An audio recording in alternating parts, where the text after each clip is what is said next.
rekindle this sense of allegiance to the company. I don't believe that. I've always believed that what Don Keogh, then the president of the company, said was true. He said, "Some critics will say Coca-Cola has made a marketing mistake. And some cynics say that we planned the whole thing. The truth is, we're not that dumb, and we're not that smart."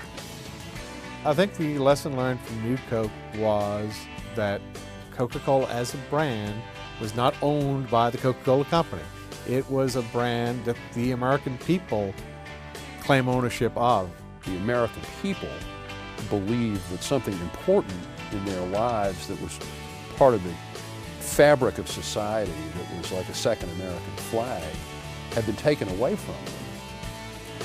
And I think that Coke can do best by realizing that this brand of theirs is a part of who we are as people.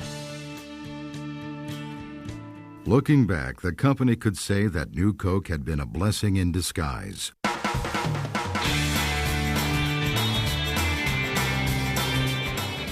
It taught once and for all that there is an intangible link between the taste of Coke and the lives of its consumers.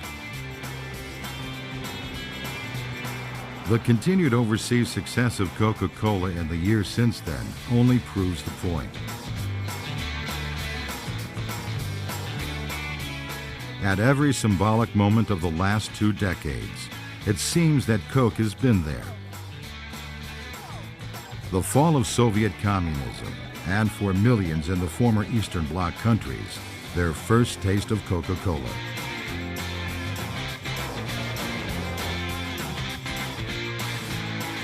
Space shuttles and space stations, where Coke became the first soda in orbit. Scenes in the Persian Gulf that seemed to echo the Second World War.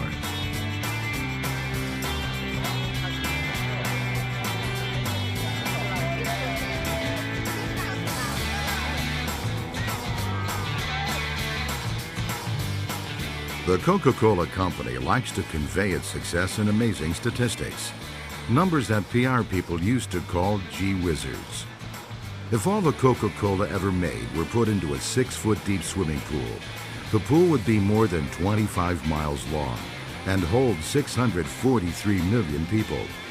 If it were to erupt from Old Faithful, it would flow for more than 1,979 years. If it were put into 8-ounce bottles, it would make a 4-lane highway encircling the world 96 times. Sold in nearly 200 countries, more than 1 billion drinks per day. The numbers roll on and on. But numbers only hint at what Coca-Cola has really come to stand for. John Pemberton created it. Asa Candler believed it could become America's drink. Robert Woodruff saw how it could become successful around the world. Thousands of Americans reacted with genuine emotion when the company tried to change it. It's become a link to the past that looks toward the future. And especially in today's environment where everything seems to be changing on them, all of a sudden you can still have a Coke and you know exactly how that's going to taste and you know exactly where you can get it, and it's going to refresh you the same as it did whether it was 10 days ago or 10 years ago. Certainly to Andy Warhol, the best thing about Coke was that yours was just like Elizabeth Taylor's and that all Cokes are alike. There is a democracy about this drink, and it's also quite different from, let's say, a rare vintage wine that you have to be extremely rich to own.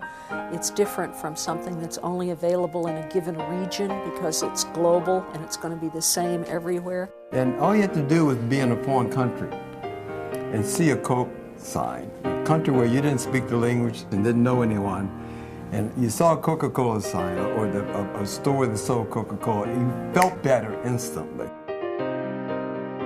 It's what you want it to be. And you and I can talk and pause over a Coke, and it's something that's universal. Let's have a Coke. We've talked about the fact that on a daily basis, people have to consume about 64 ounces of liquid, and that on a global basis, we represent about an ounce of that. So there's a lot of growth still ahead of us. And our belief, just like the belief of Robert Woodruff, is that if you provide the proper distribution, you provide the proper motivation, people will drink Coca-Cola.